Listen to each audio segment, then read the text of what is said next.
성경 말씀을 보겠습니다. 마태복음 5장 1절부터 12절까지의 말씀을 교독하도록 하겠습니다. 예수께서 무리를 보시고 산에 올라가 앉으시니 제자들이 나온지라. 심령이 가난한 자는 복이 있나니 천국이 저희 것이며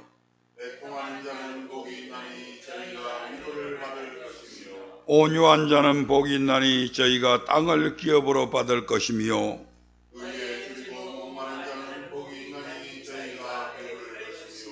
긍휼히 여기는 자는 복이 있나니 저희가 긍휼히 여김을 받을 것이며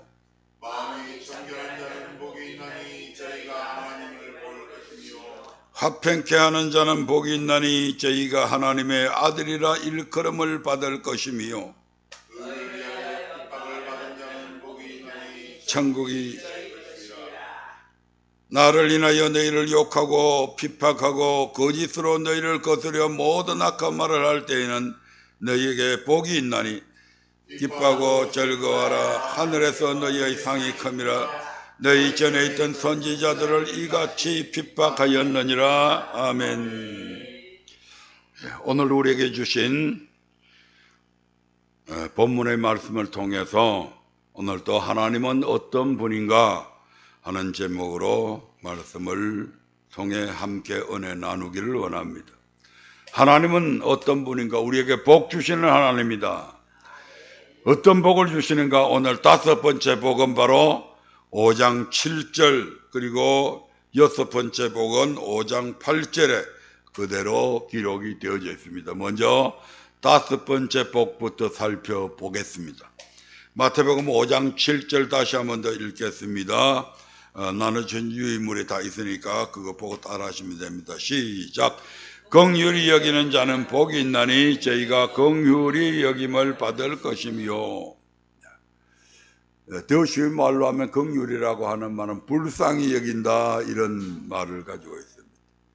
상대방에 대해서 불쌍히 여기는 마음이 있으면 그가 잘못하는 것도 용서해 줄 수 있죠. 그가 어려울 때 도와줄 수도 있죠. 힘들 때 같이 옆에서 짐이라도 하나 들여다 줄 수 있죠. 긍휼함이 있으면 그렇게 됩니다.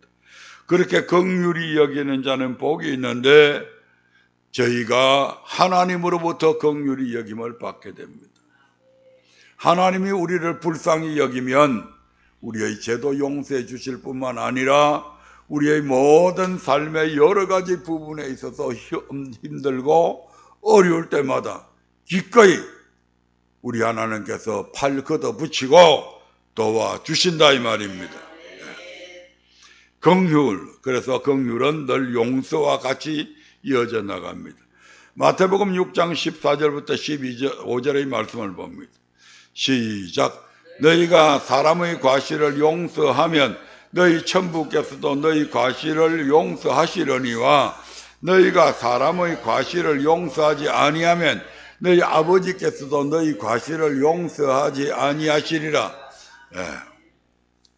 너희가 사람의 과실을 누가 나한테 잘못을 해서 그 사람이 잘못을 용서해 달라고 하면 용서하면 될 텐데 그 용서하면 우리 하나님께서도 우리가 잘못한 것에 대해서 용서하시지만 우리가 어떤 사람이 잘못한 것을 용서하지 아니하고 계속해서 복수심에 불타 있으면 우리 하나님께서도 우리의 과실을 용서하지 아니하시고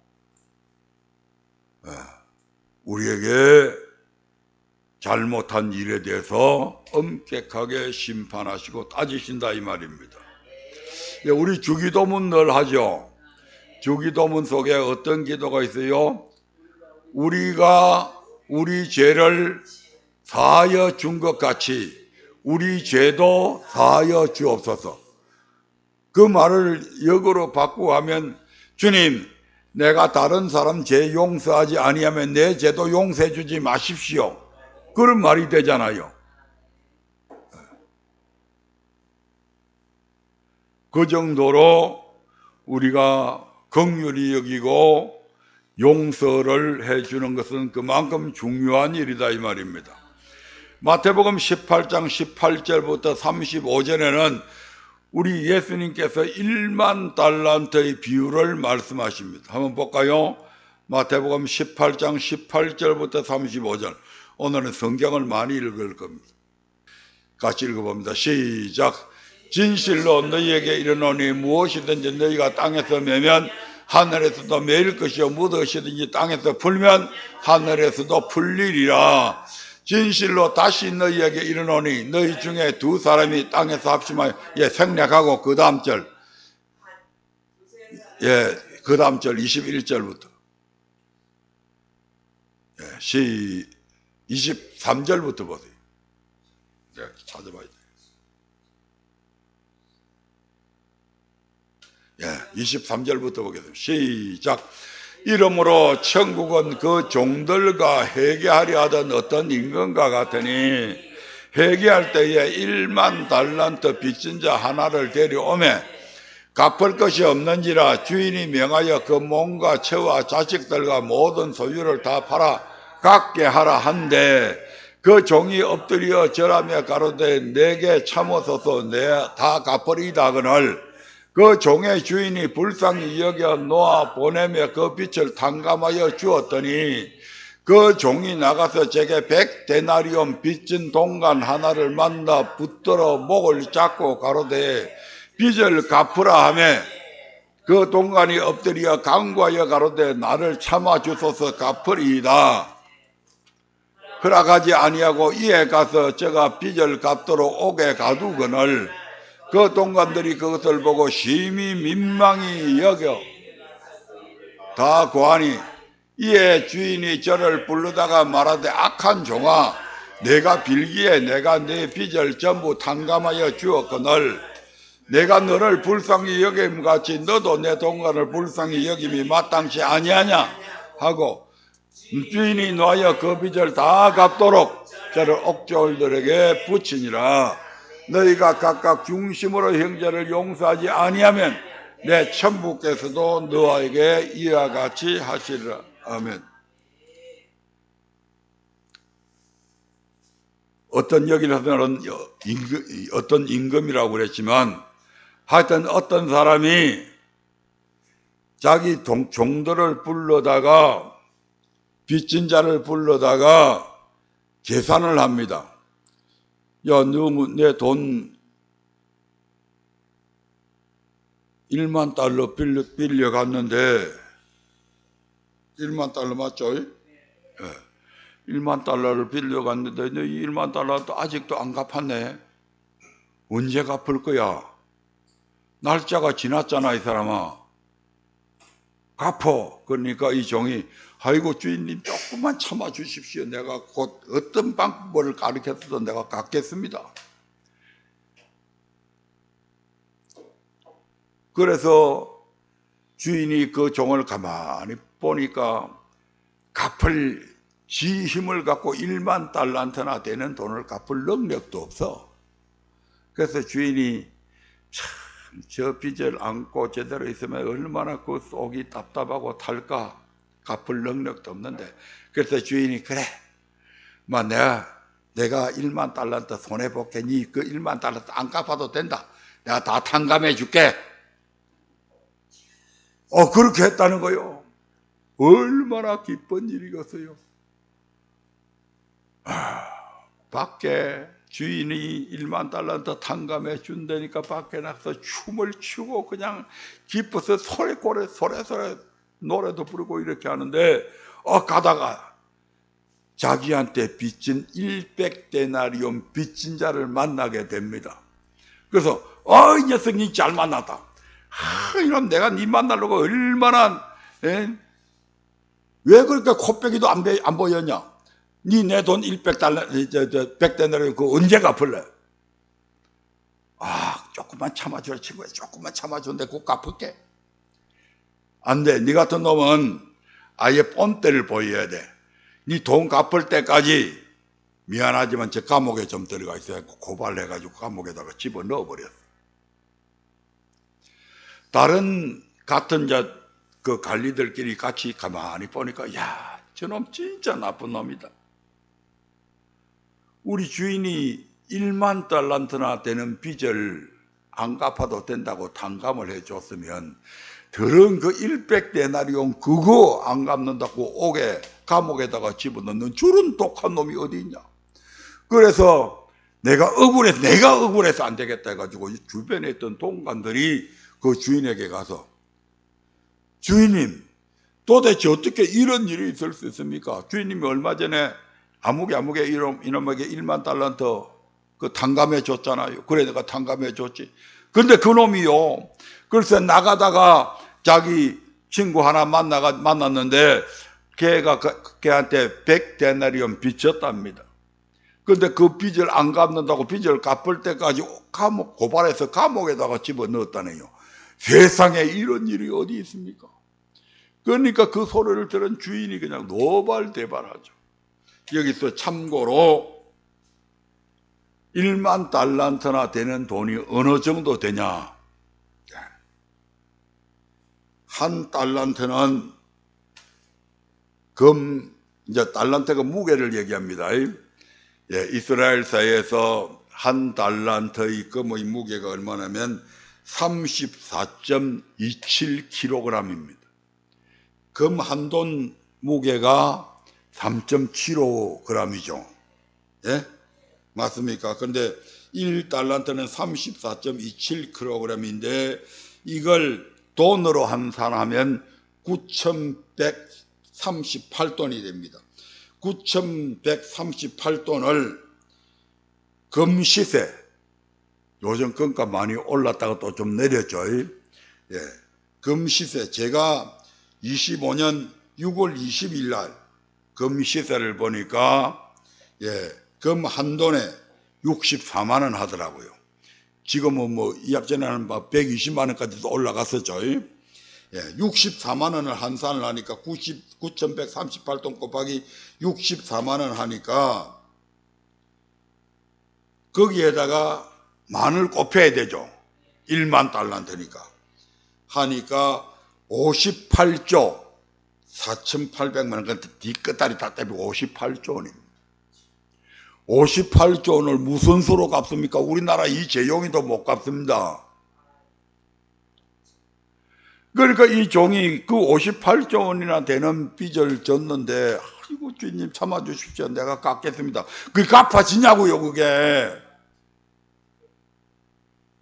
그 주인이 하도 불쌍해서 그래 그러면 안 갚아도 된다 해가지고 그 58조나 되는 돈을 탕감을 해줬어. 그런데 100데나리온은 어느 정도 되는 돈이냐? 장정 한 사람의 하루 품삯입니다. 한 데나리온이. 그러니까 100일분의 장정의 품삯이다 이 말입니다. 10만 원 받으면 100일이면 100데나리온이면 1,000만 원이고요. 20만 원이면 기껏해야 2천만 원입니다. 뭐 30만 원 받는다 칩시다. 넉넉 잡고 그리 해봤자 3천만 원 빚진 겁니다. 내가 58조를 탕감받았는데 나가서 그 3천만 원 빚 당장 안 갚는다고 감옥에다 고발해서 감옥에다가 집어넣어버린 이 사람이 착한 사람입니까? 나쁜 사람입니까? 살릴 놈입니까? 죽일 놈입니까? 그래서 주인이 노발대발 해가지고 내가 얼마 전에 니한테 그 탕감해 준다고 그랬는데 나 탕감 안 해줄래? 니 그 58조 갚을 때까지 너 저 감옥에 가 있어. 그러면서 너희가 각각 중심으로 형제를 용서하지 아니하면 내 천부께서도 너희에게 이와 같이 하시리라. 즉 우리가 하나님으로부터 우리의 죄를 용서받은 것의 값을 따지면 58조가 아니라 5경이 될 수도 있다 이 말. 5경이 우리가 하나님으로부터 우리 죄를 탕감받은 게. 그런데 우리는 기껏해야 내 자존심 좀 상하게 했다고, 나한테 욕 좀 했다고, 나한테 해코지를 좀 했다고, 그래서 평생 원수로 삼는 일들이 허다하잖아요. 부모 재산인 유산을 좀 남겼는데 그 유산 상속 좀 더 받으려고 1,000만 원 더 받으려고 100만 원, 2천만 원 더 받으려고 형제지간에 원수지간이 되는 그런 사회가 오늘 이 사회잖아요.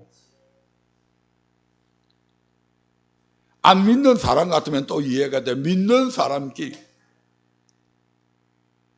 교회 건사고 집 사고 하는 사람들이 자기 남도 아니고 자기 형제들끼리 재산을 분할을 하는데 그 1,000만 원, 2천만 원 때문에 원수가 된다 이 말입니다.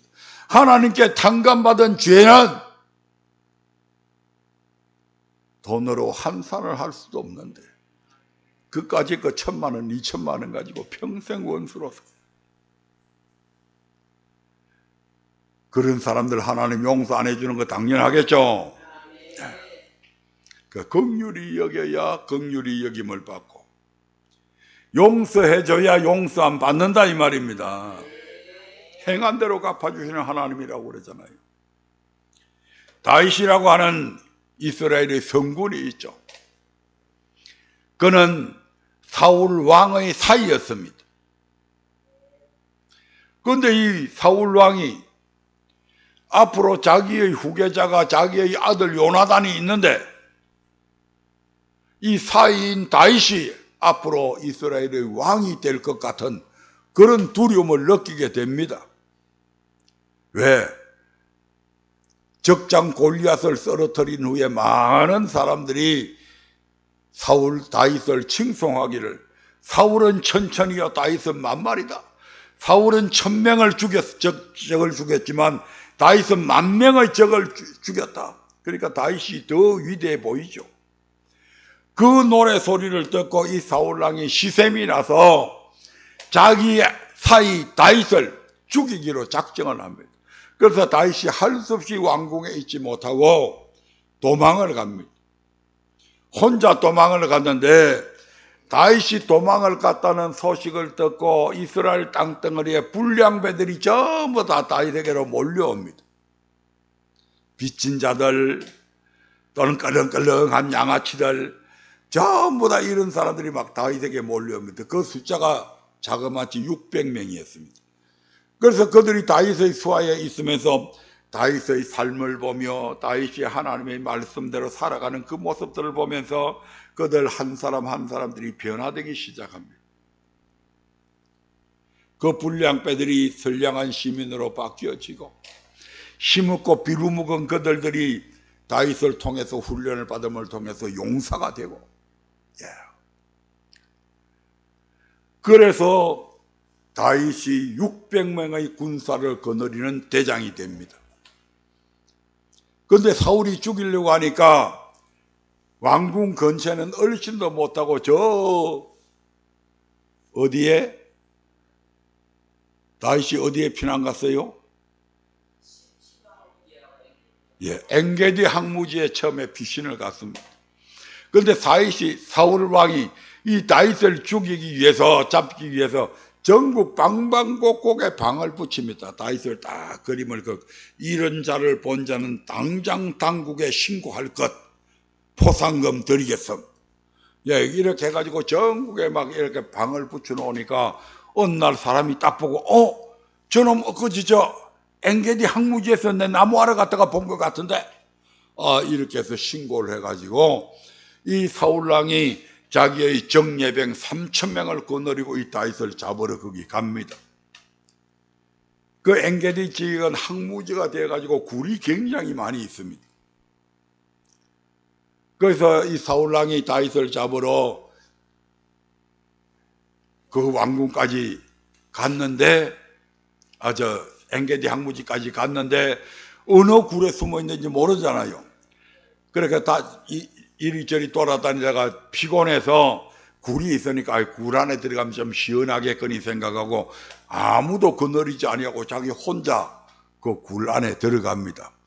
그 수많은 굴 중에서 하필이면 그 굴 안에 누가 있었습니까? 다윗과 다윗의 수하 600명이 그 안에 들어있습니다. 이거는 뭐 도관의 던지보다도 더 잡기 쉬운 거죠. 옆에 있는 다윗의 수하가 대장님 이건 하나님께서 주신 기회입니다. 저놈 저거 뭐 찔러 죽이고 이제 대장님이 왕이 되십시오. 하나님이 주시지 않았으면 어떻게 이 많은 굴 중에 하필이면 우리가 있는 이 굴로 들어올 수 있습니까? 옆에서 막 꼬드깁니다. 그때 다윗이 하나님의 기름 부은 자를 치는 것은 하나님이 금하셨다고 얘기합니다. 이스라엘은 왕을 세울 때 기름 붓잖아요. 선지자를 세울 때, 제사장을 세울 때 기름을 부어서 세우잖아요. 그런데 그 기름 부은 종을 치지 말라고 하나님께서 금했기 때문에 나는 못한다. 우리가 할게요. 그것도 안 된다. 그렇게 해서 다윗이 살금살금 가서 칼을 가지고 사울왕의 옷자락을 살금 뺍니다. 그리고 이제 얼마 있다가 사울왕이 일어나서 밖을 나갑니다. 저 멀리 떨어져 나갔을 때에 다윗이 왕을 부릅니다. 왕이여! 나를 부르는 너는 누구냐? 왕이 찾는 다윗입니다.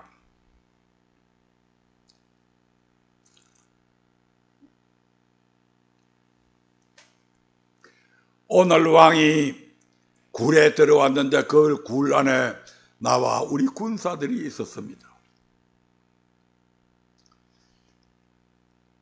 내가 왕을 죽이려고 한다는 그런 헛소문 믿지 마십시오.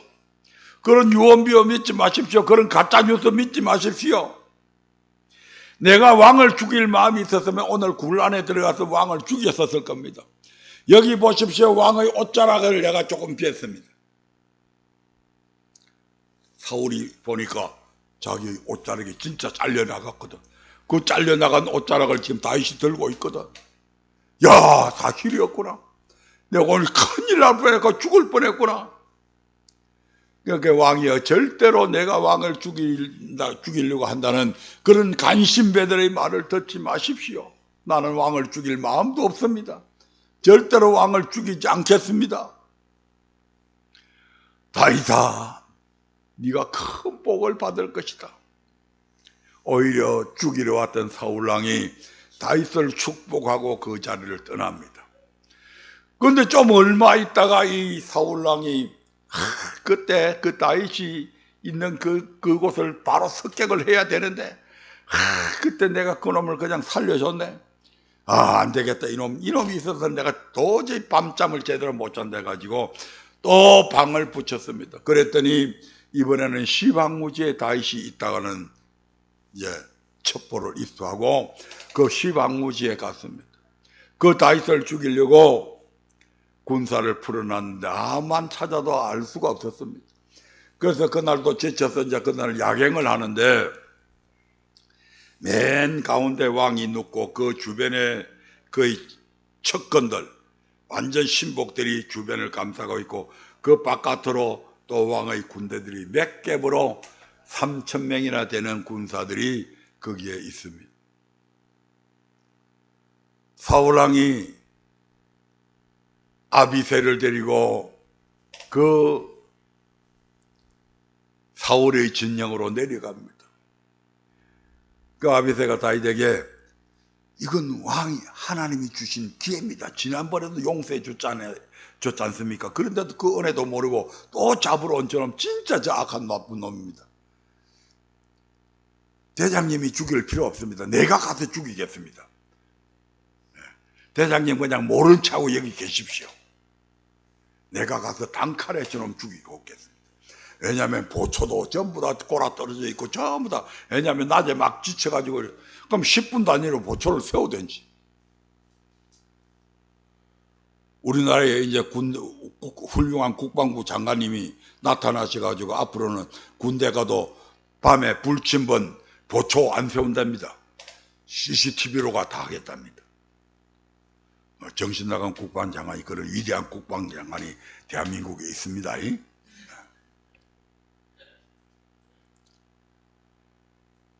그런데 그 왕을 지켜야 될 그 모든 군사들이 장교부터 시작해서 저 말단에 있는 군인들까지 전부 다 꼬라 떨어져 있으니까 아니다.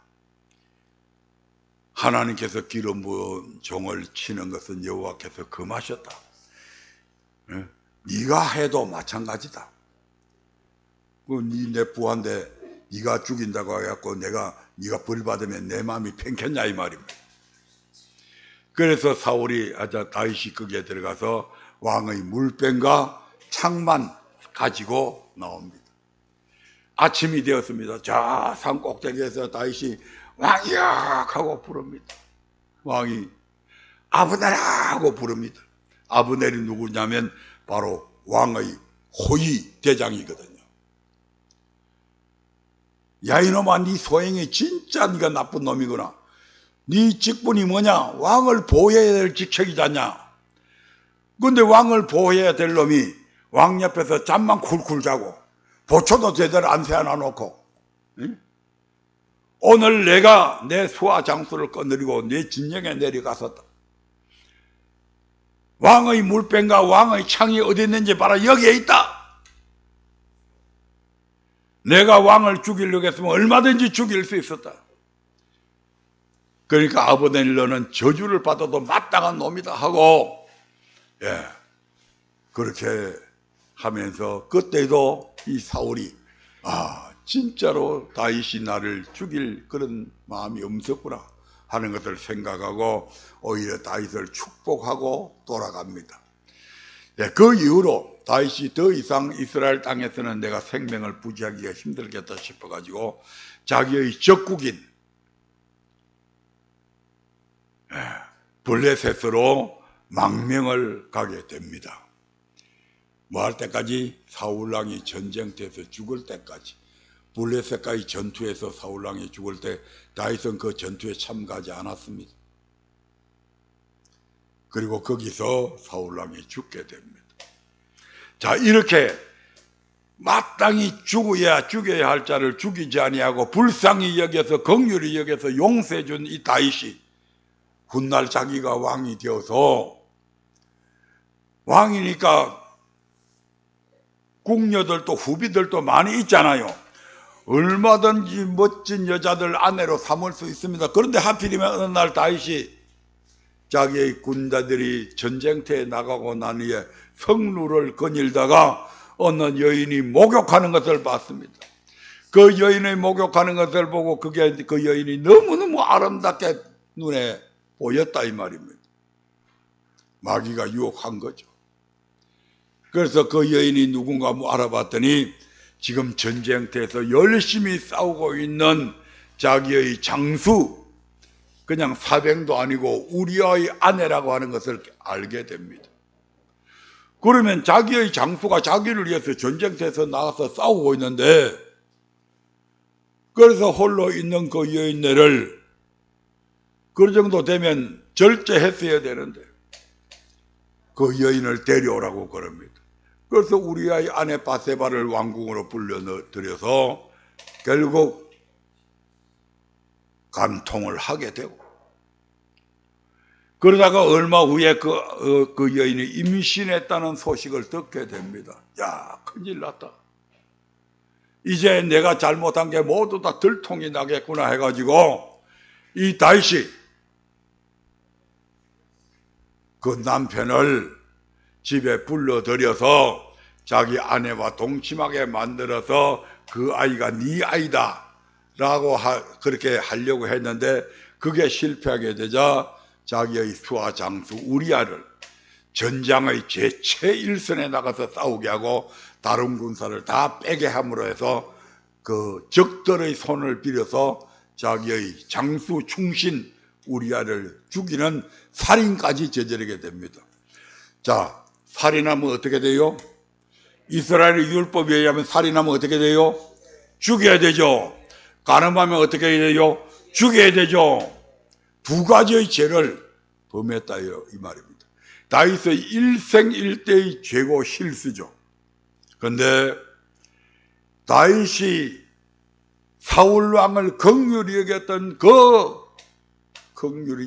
그 모습을 본 하나님께서 다윗이 하나님 앞에 눈물로 침상을 띄우며 회개하게 되니까 이 다윗을 어떻게 해요? 용서해 주죠. 이처럼 우리가 긍휼히 여기는 자가 어떤 복을 받는다고요? 긍휼히 여김 받는 복을 받는다 이 말입니다. 아멘. 그러니까 혹시 여러분 주변에 용서하지 못한 사람이 있으면 용서하십시오. 도저히 용서가 안 되면 하나님 앞에 기도하세요. 하나님, 저 인간 저거 도저히 용서가 안 됩니다. 하나님은 용서하라고 그러시지만 도저히 저 인간만은 내가 용서가 안 됩니다. 하나님 어떻게 해요? 하나님, 용서할 수 있는 마음 주십시오. 저 인간을 용서해 줄 수 있는 마음을 주십시오. 그렇게 하면 하나님께서 주십니다. 그렇게라도 해서 용서하시라 이 말입니다. 6번째 복 들어갑니다. 6번째 복이 긴데 앞에 걸 좀 짧게 했어야 되는데 좀 길었습니다. 6번째 복은 5장 8절의 유인물에 시작. 마음이 청결한 자는 복이 있나니 저희가 하나님을 볼 것이며. 마음이 청결한 자는, 마음이 청결해지려면 어떻게 된다? 말씀에 순종해야 된다. 그렇게 하면 어떻게 된다고요? 청결해진다 이 말입니다. 거기에 디모데전서 4장 5절의 말씀을 같이 읽습니다. 시작. 하나님의 말씀과 기도로 거룩하여짐이라. 아멘. 우리 하나님의 말씀을 계속 읽다가 보면 이것도 이런 식으로 살면 안 되겠네. 이게 잘못된 거네. 이렇게 살면 심판받게 되네. 이렇게 살면 복 대신에 저주를 받게 되네. 이런 말씀들이 하나님의 말씀 속에 있잖아요. 그렇게 되면 우리의 삶이 점점 악한 삶에서 선한 삶으로 바뀌어진다 이 말입니다. 또 하나, 그 말씀을 붙들고 하나님 앞에 기도를 합니다. 하나님, 내가 다른 건 고쳐지는데요, 도저히 이 습관은 안 고쳐지네요. 하나님, 이거 좀 고쳐주세요 해가지고 기도도 하죠. 그렇게 기도하다 보면 그런 악한 습관들도 고쳐진다 이 말입니다. 그렇게 해서 하나님의 말씀과 기도로 뭐 해진다고요? 거룩하여진다 이 말입니다. 또 우리 하나님께서는 하나님을 위해서 아름다운 사랑의 열매를 맺는 사람들을 더 많은 과실을 맺기를 원하십니다. 자, 그래서 요한복음 15장 1절부터 3절의 말씀을 보겠습니다. 시작. 내가 참 고통하며 내 아버지는 그 농부가 물은 내게 있어 가시를 맺지 아니하는 가지는 아버지께서 이를 제해버리시고 물은 가시를 맺는 가지는 더 가시를 맺게 하여 이를 깨끗게 하시느니라.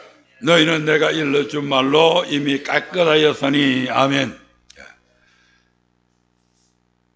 여러분, 가실 특히 그 포도 같은 걸 이렇게 농사 짓는 걸 이렇게 보면 열매 맺지 않는 가지는 이미 그 싹이 나오기 전에 다 이렇게 자르죠. 그걸 뭐라고 그래요? 가지치기 한다고 그러죠. 가지치기가 다 잘라냅니다. 그런데 열매를 맺는 가지는 저거는 작년에 열매를 많이 맺었는데 가지고 그 가지는 더 깨끗게 한다 이 말입니다.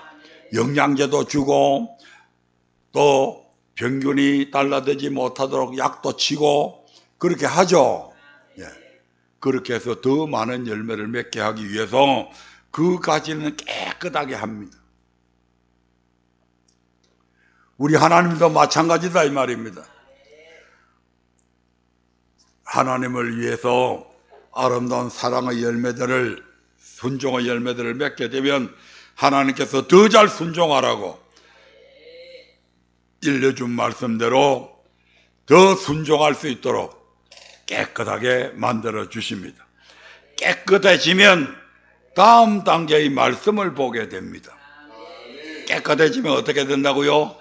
다음 단계의 말씀. 아니 근데 성경에 보니까 마음이 청결하면 무슨 복이 있다고요?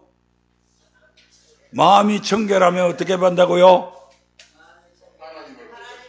하나님을 볼 것임이라고 했잖아요. 아니, 마음이 청결해지면 깨끗해지면 하나님을 본다고 그랬는데 목사님이 좀 말씀을 본다는 말은 잘못된 거잖아요. 이렇게 생각할 수 있잖아요. 그럼 도대체 하나님을 본다는 말씀의 의미가 뭔가? 요한복음 1장 1절 거기에 유임을 봅니다. 시작. 태초에 말씀이 계시니라. 이 말씀이 하나님과 함께 계셨으니 이 말씀은 곧 하나님이시다. 아멘. 말씀이신 하나님이 있다 이 말입니다. 성부 하나님도 계시고 말씀도 계셨는데 이 말씀도 뭐라고요? 하나님이시다. 그 이 말씀이 하나님이신 이 말씀이 성부 하나님이 아니고 하나님이신 이 말씀이신 하나님이 뭘 입었다고요? 14절에 보니까 시작. 말씀이 육신이 되어 우리 가운데 거하심에 우리가 그 영광을 보니 아버지의 독생자의 영광이요 은혜와 진리가 충만하더라. 아멘. 말씀이신 하나님이 사람의 몸을 입고 우리 가운데 사람 가운데 거했답니다. 이분이 누구라고요? 요한일서 1장 1절부터 2절 봅니다. 요한일서 1장 1절부터 2절입니다. 시작.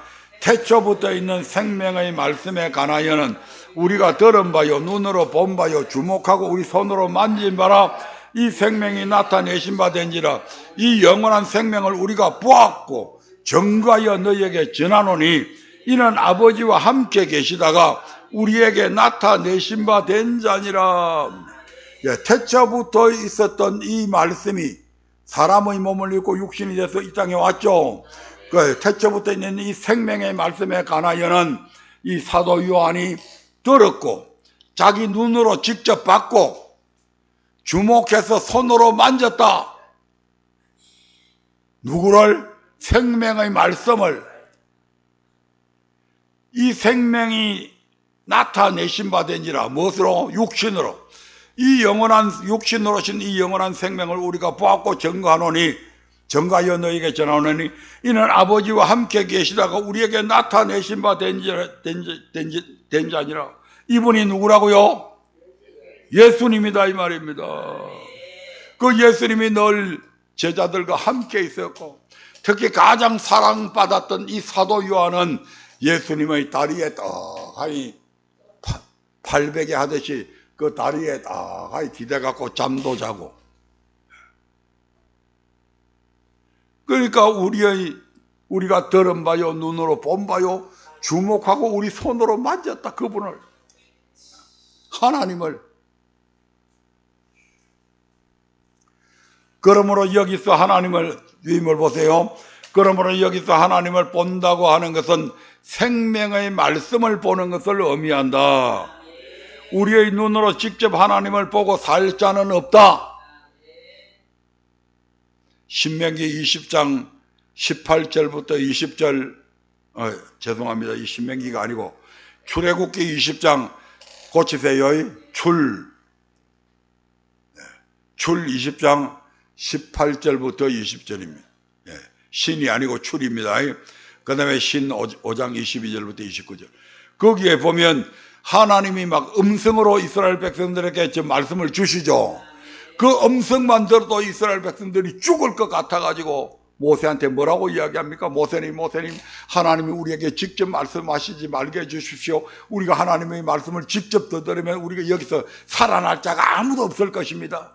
그러니까 모세, 당신이 우리 대신 하나님의 말씀을 듣고 와서 우리에게 일러주면 우리가 당신이 말하는 말씀이라도 그 말씀이 당신의 말이 아닌 하나님의 말씀으로 알고 그대로 순종하겠습니다. 이렇게 나오잖아요.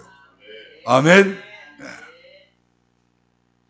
네. 하나님을 보고 살 자는 없습니다.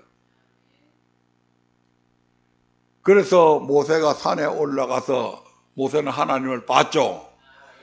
하나님이 모세에게 당신의 모습을 보여주는데 모세를 바위 틈 속에다가 딱 집어넣어 놓고 꼼짝도 못하도록 딱 집어넣어 놓고 하나님이 모세의 앞에 싹 지나가시는데 하나님의 등판만 보이게 합니다.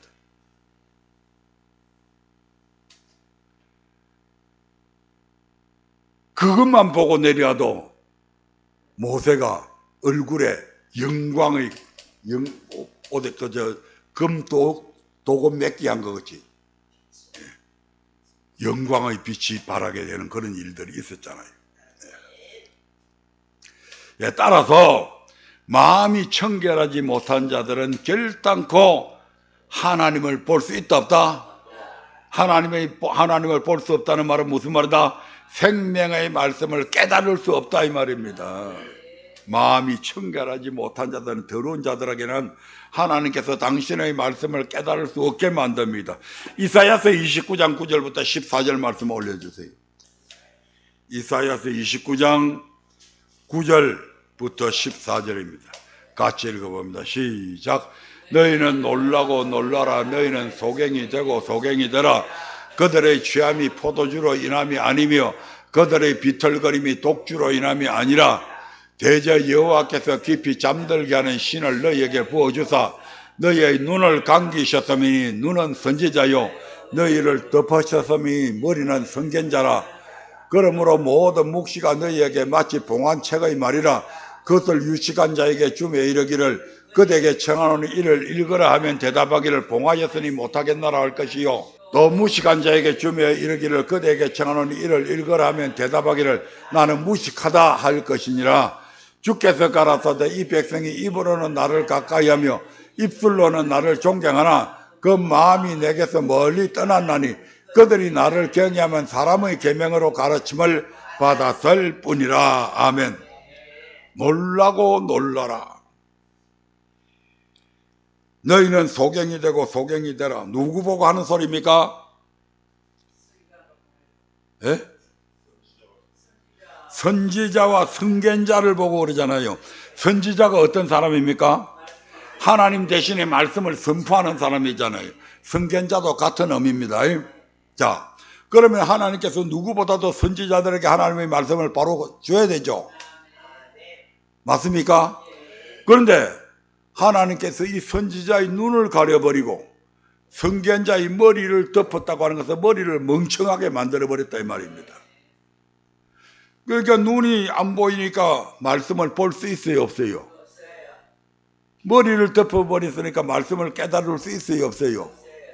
아니, 하나님이 선지자를 세운 목적이, 선견자를 세운 목적이 하나님의 말씀을 전하기 위해서 세웠는데, 그러니까 이건 놀랄 일 맞습니까? 그러니까 놀라고 놀라라. 이렇게 얘기하는 거잖아요. 누가 이렇게 만들었다고요? 여호와께서 그들에게 깊이 잠들게 하는 신을 부어서 선지자의 눈을 감겨버리고 선견자의 머리를 덮어버렸다 이 말입니다. 왜 하나님께서 그렇게 하셨냐? 13절에 보니까 주께서 가라사대 이 백성이 입으로는 나를 가까이하며 입술로는 나를 존경하나 그 마음은 내게서 멀리 떠나니 그들이 나를 경외하면 사람의 계명으로 가르침을 받았을 뿐이다.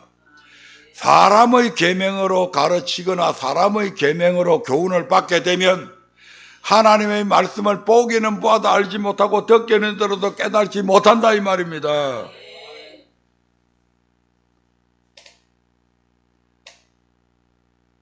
한마디로 이런 사람들은 깨끗이 못한 자들입니다. 하나님의 말씀 외에 다른 것들을 가르치는 자들이다 이 말입니다. 하나님을 대적하는 자들이다 이 말입니다. 요한복음 7장 14절부터 한번 볼까요? 여기 유인물에는 없습니다. 적으세요. 요한복음 14절부터 18절의 말씀을 한번 보게요. 시작. 이미 명절의 중간이 되어 예수께서 성전에 올라가서 가르치시니 유대인들이 귀히 여겨 가로되 이 사람은 배우지 아니하였거늘 어떻게 그를 아느냐 하니 예수께서 대답하여 가로되 내 교훈은 내 것이 아니요 나를 보내신 이의 것이니라. 사람이 하나님의 뜻을 행하려 하면 이 교훈이 하나님께로서 왔는지 내가 스스로 말함인지 알리라. 스스로 말하는 자는 자기 영광만 구하되 보내신 이의 영광을 구하는 자는 참되니 그 속에 불의가 없느니라. 아멘. 이스라엘에 많은 바리새인과 서기관들이 있었죠. 많은 선지자와 선견자들이 있었죠. 그런데 그들이 하나님의 말씀 대신에 사람의 교훈을 가르쳤다 이 말입니다. 왜 사람의 교훈으로 가르친다고 합니까? 사람의 교훈으로 가르치는 사람은 왜 사람의 교훈으로 가르친다고 그럽니까? 자기가 영광 받으려고. 그 교수님 진짜 강의 잘한다. 그 박사님 진짜 강의 잘한다. 한 30분만 들으면 성경이 뻥 뚫리도록 다 해석 다 해준다. 그런 사람들 그런 얘기들 많이 들었죠. 스스로 자기를 그런 식으로 몇십 분만 하면 성경 전체를 간통을 다 한다고 하고 그런 사람들 많이 있습니다. 그래가지고 성경의 말씀도 아닌 자기 말로 막 까발립니다. 그렇게 사람의 교훈으로 가르치는 사람은 하나님께서 그 하나님 말씀 깨닫게 해준다 안 깨닫게 한다 절대로 모르게 만들어버립니다. 멍청하게 만들어버립니다. 오늘날 많은 훌륭한 목사님들이 강단에 서서 하나님의 말씀 대신에 계속해서 사람의 말을 가르치고 있잖아요. 이제는 그래서 성경도 안 보고 이제는 사람도 아니고 이제는 AI한테 물어보고 설교한답니다. AI를 가지고 설교하는 사람들이 목사들이 설교문을 작성하는 목사들이 엄청 많아졌습니다. 8, 90%가 그렇게 한답니다.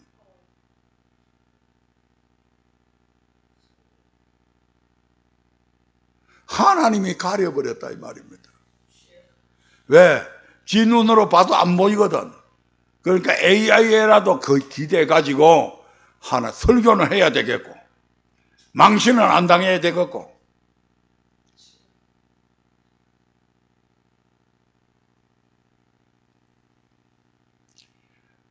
레떼루는 박사 레떼루를 갖고 있는데 레떼루는 훌륭한 목사라고 소문나 있는데 한국에서 레떼루는 큰 교회 목사라고 교인들이 3,000명, 5,000명, 10,000명을 넘어서고 있는데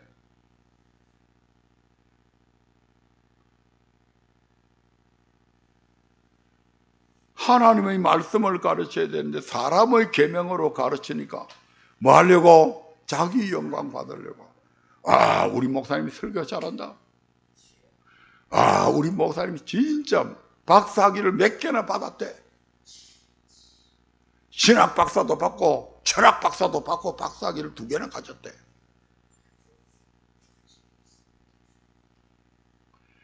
그런 성도, 그런 목사들 많습니다. 그리고 큰 교회 다니면 막 자기가 박사 된 것처럼 자기가 막 큰 교회 목사처럼 적은 교회 막 무시하는 그런 사람들도 진짜 많습니다. 그러나 사람의 계명으로 교훈을 받고 가르치게 되고 가르침을 받게 되면 하나님께서 선지자들의 눈을 감기고 선견자들의 머리를 덮어버려서 봐도 보지 못하고 들어도 깨닫지 못하게 만들어버린다 이 말입니다.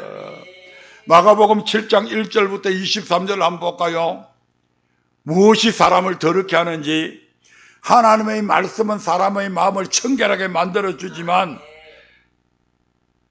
마음이 청결해서 더 하나님의 깊은 말씀도 깨닫게 해주시지만 마음이 더러워지면 아무것도 안 보인다 이 말입니다. 그러니까 바리새인과 서기관들이 마음이 깨끗한 자인지 더러운 자인지 여기 한번 봐보라 이 말입니다. 마가복음 7장 1절부터 23절 한번 보면 이것도 성경에 없으니까 유인물이 없으니까 적어 놓으세요. 마가복음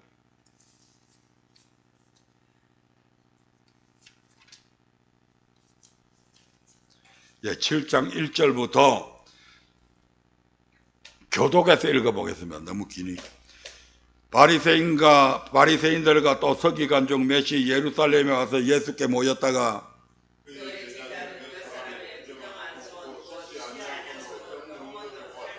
바리새인과 모든 유대인들이 장로들의 유전을 지켜 손을 부지런히 씻지 않으면 먹지 아니하며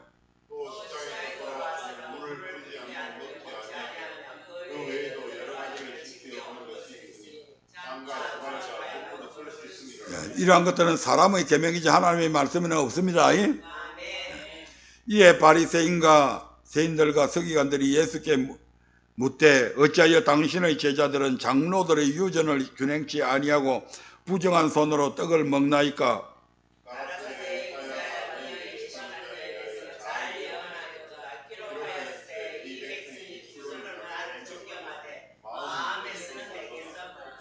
아까 이사야서 29장에 나오는 말씀 그대로죠. 7절 봅니다. 사람의 계명으로 교훈을 삼아 가르치니 나를 헛되이 경배하는도다 하였느니라. 너희가 하나님의 계명을 버리고 사람의 유전을 지키느니라. 또 가라사대 너희가 너희 유전을 지키려고 하나님의 계명을 잘 저버리는도다.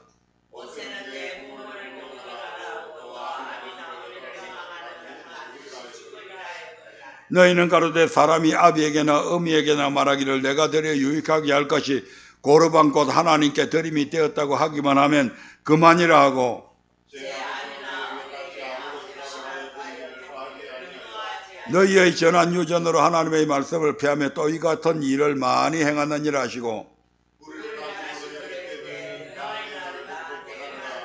예. 그러니까 자기 딴에는 더 하나님을 잘 믿는다고 하면서 엉뚱한 자기들의 말을 더 갖다 붙였죠. 하나님이 말씀하시지 않은 자기들의 말, 이 사람의 계명이고 장로들의 유전이다 이 말입니다. 예.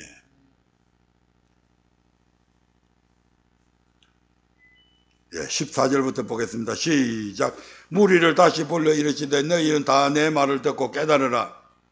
무엇이든지 밖에서 사람에게 들어가는 것은 이 사람을 더럽게 하지 못하되 사람 안에서 나오는 것이 사람을 더럽게 하는 것이니라 하시고 우리를 떠나 집으로 들어가신 제자들에게 그 위를 붙잡으되 예수께서 이르시되 너희도 이렇게 깨달음이 없느냐? 무엇이든지 밖에서 들어가는 것이 능히 사람을 더럽게 하지 못함을 알지 못하느냐?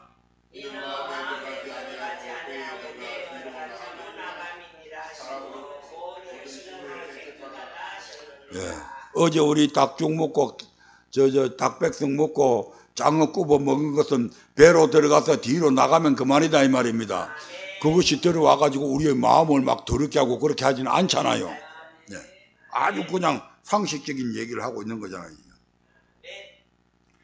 20절 보겠습니다. 또 가라사대 사람에게서 나오는 그것이 그 사람을 더럽게 하느니라. 속에서 곧 사람의 마음에서 나오는 것은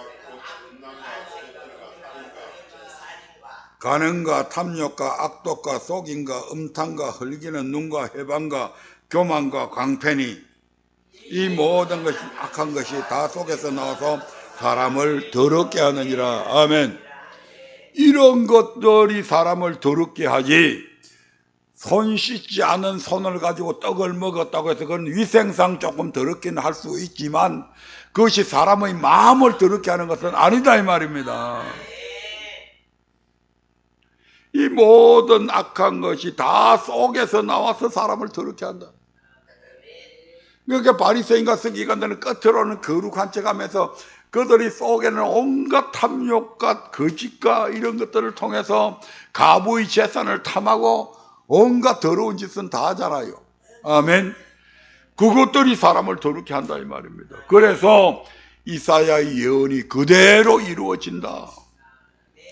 이사야의 예언이 신약시대에 어떻게 이루어졌는가? 이사야서 29장 9절부터 14절에 있는 말씀 아까 읽었죠. 13절까지 읽었죠. 14절 이사야서 29장 14절만 보겠습니다. 시작. 그러므로 내가 이 백성 중에 기이한 일, 곧 기이하고 가장 기이한 일을 다시 행하리니 뭐 한다고요? 기이한 일을 어떻게 한다고요? 다시 행하리니 기이하고 가장 기이한 일을 다시 행하리니 그들 중에 지혜자의 지혜가 없어지고 명철자의 총명이 가려지지라. 이게 지금 이사야 시대로부터 700년이 지금 지납니다. 그리고 예수님이 탄생하게 되죠. 그리고 그 예수님께서 지금 마태복음 13장 10절부터 17절에서 지금 이렇게 말씀합니다. 마태복음 13장 10절부터 17절 유인물 봅니다. 그래서 이사야 예언이 그대로 이루어진다. 마태복음 13장 10절부터 17절 시작. 제자들이 예수께 나와 가로되 어찌하여 저희에게 비유로 말씀하시나이까? 대답하여 가라사대 천국의 비밀을 아는 것이 너희에게는 허락되었으나 저희에게는 아니 되었나니 무릇 있는 자는 받아 넉넉하게 되되 무릇 없는 자는 그 있는 것도 빼앗기를 아는 것도 모르게 된다 이 말입니다. 13절 그러므로 내가 저희에게 비유로 말하기는 저희가 보아도 보지 못하며 들어도 듣지 못하며 깨달지 못함이니라. 이사야 예언이 저희에게 이루었으니 일렀으되 너희가 듣기는 들어도 깨달지 못할 것이요 보기는 보아도 알지 못하리라. 이 백성들의 마음이 완악하여져서 그 귀는 듣기에 둔하고 눈은 감았으니 이는 눈으로 보고 귀로 듣고 마음으로 깨달아 돌이켜 내게 고침을 받을까 두려워함이라 하였느니라. 그러나 너희 눈은 봄으로 너희 귀는 들음으로 복이 있도다. 내가 진실로 너희에게 이르노니 많은 선지자와 의인이 너희 보는 것들을 보고자 해도 보지 못하였고 너희 듣는 것들을 듣고자 해도 듣지 못하였느니라. 아멘. 자기 영광만 취하는 자들, 그런 자들은 결단코, 이 더러운 자들은 결단코 하나님의 말씀을 볼 수 없다 이 말입니다. 마음이 청결한 자만 볼 수 있다 이 말입니다. 마지막으로 다 해도 되겠네. 마지막으로 베드로후서 2장 2절부터 4절 거기에 유인물에 있는 그대로 봅니다.